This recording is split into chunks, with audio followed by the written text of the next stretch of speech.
আজকে আমার এই ফিশ চ্যানেলটিতে আমি নিয়ে চলে এসেছি খুব সাধারণ একটি বাটি চচ্চড়ি বা আলুর চচ্চড়ি। অনেক সময় হয় আমরা যারা অফিসে চাকরি করি তারা হয়তো বা অনেক সময় কি হচ্ছে অফিস থেকে ফিরে জানতে পারি রান্নার লোক আসেনি, তো সেক্ষেত্রে রুটিটা বাইরে থেকে কিনে আনলেও অনেক সময় হয় কি যে তরকারিটা বাইরের খেতে চাই না, তো সেক্ষেত্রে আমরা চটজলদি এই তরকারিটা বানিয়ে নিতে পারবো। এই তরকারিতে উপকরণ লাগছে আলু কড়াইশুঁটি, যেটা আমি একটু নুন মিষ্টি দিয়ে প্রেসার কুকারে সেদ্ধ করে নিয়েছি, হিং নিয়ে নিয়েছি, তার সাথে আছে টমেটো, দুটো কাঁচা লঙ্কা আর অল্প পাঁচফোড়ন।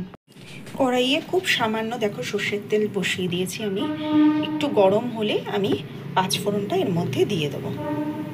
গরম হয়ে গেলে এবার আমি এতে পাঁচফোড়নটা দিয়ে দেবো।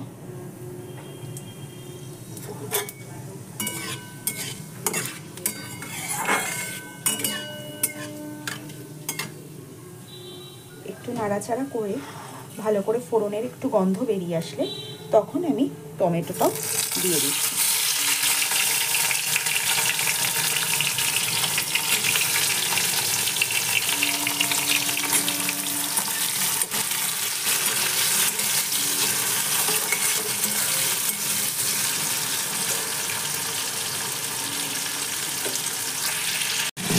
আঁচ বাড়িয়ে টমেটোটা ভালো করে ভাজতে হবে।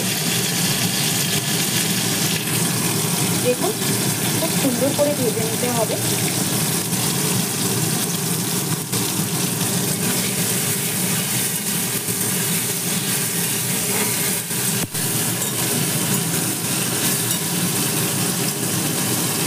বেশ ভাজা ভাজা হয়ে এসছে, এই অবস্থায় দুটো কাঁচা লঙ্কা আমি ফাটিয়ে দিয়ে দেবো।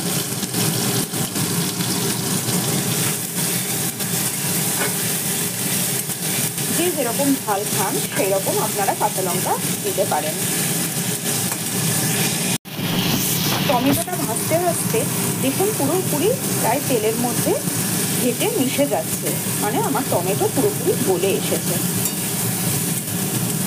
ভালো করে তাও আর একটু নাড়াচাড়া করে দিলাম, দিয়ে এইবারে যে আলু কড়াইশুঁটিটা সেদ্ধ করে রেখেছি সেটা আমি ঢেলে দেবো। আমি হলুদ দিইনি, আপনারা চাইলে একটু হলুদ দিতে পারেন। ভালো করে নাড়িয়ে নিন।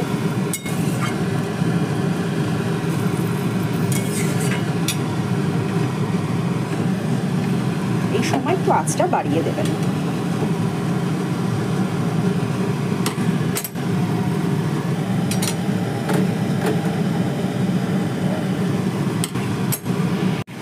খুব ভালো করে ফুটছে, এই অবস্থাতে আমি এতটুকু হিং দিচ্ছি, যেখানে আমি 3টে আলু নিয়েছিলাম, তো আপনারা কম বেশি হিং স্বাদ অনুযায়ী করে নিতে পারেন।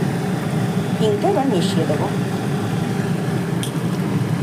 মিশিয়ে দেওয়ার পরে ভালো করে আলুটা একটু ঘেটে দেবো। আলুটা এমনি আগে থেকে সেদ্ধ করা ছিল, তো যখনই আপনারা একটু খুন্তি দিয়ে হালকা চাপ দেবেন দেখবেন আলুটা ঘেটে ঘেটে মিশে যাচ্ছে। ভালো করে মিশিয়ে নেব হিংটার সাথে। ব্যাস আর কি, এটা একটু শুকিয়ে শুকিয়ে আসলে, মানে খুব শুকাবো না যেহেতু এটা রুটির তরকারি, তো আর একটু শুকিয়ে গেলে আমি এটা নামিয়ে নেব। দেখুন শুকিয়ে এরকম ঠিক এই পরিমাণ ঝোলই আমি রাখবো, কারণ আলু তো আপনারা জানেন যে খুবই ঝোল টেনে নেয়। খুব সুন্দর এসছে রঙটা, টমেটোর জন্য একটা খুব মিষ্টি সুন্দর গন্ধ বেরোচ্ছে তরকারিটা থেকে, হিং আর টমেটোটা মিলে। আর কিচ্ছু দেওয়ার দরকার নেই, এটা খুবই হেলদি একটা রেসিপি, যেটা আপনারা ছেলেই বলুন মেয়েই বলুন অফিস থেকে ফিরে ঝটপট করে বানিয়ে নিতে পারেন, এবং ছেলে মেয়েদের স্কুলের টিফিনেও এটা আপনারা দিতে পারেন এবং নিজেরাও টিফিনে নিয়ে যেতে পারেন, এবং রুটির সাথে রাতের বেলা হোক দিনের বেলা হোক যখন হোক আপনারা সবাই মিলে খেয়ে জানাবেন কেমন লাগলো। ভুল ত্রুটি হলে ক্ষমা করবেন, আর চ্যানেলটা অবশ্য করেই আপনারা একটু সাবস্ক্রাইব করে দেবেন এবং নোটিফিকেশনের জন্য বেল আইকনটা প্রেস করে রাখবেন, যাতে আমি যে কোনো একটি ভিডিও আপলোড করলে আপনাদের কাছে সেটি পৌঁছে যেতে পারে। এবং আপনাদের উৎসাহ আমাকে কি করবে, আপনারা যদি ছোটোখাটো কমেন্টের মধ্যে দিয়ে আমাকে উৎসাহিত করেন বা যদি নেগেটিভ কমেন্টও করেন কোনো অসুবিধা নেই, আমি সেটা নিশ্চয়ই নিজের ভুল ত্রুটিটা সংশোধন করে আরও ভালো ভিডিও আপলোড করার চেষ্টা করব। এই তো তরকারিটা রেডি হয়ে গেছে। কেমন লাগলো খেয়ে সবাই একটু জানাবেন।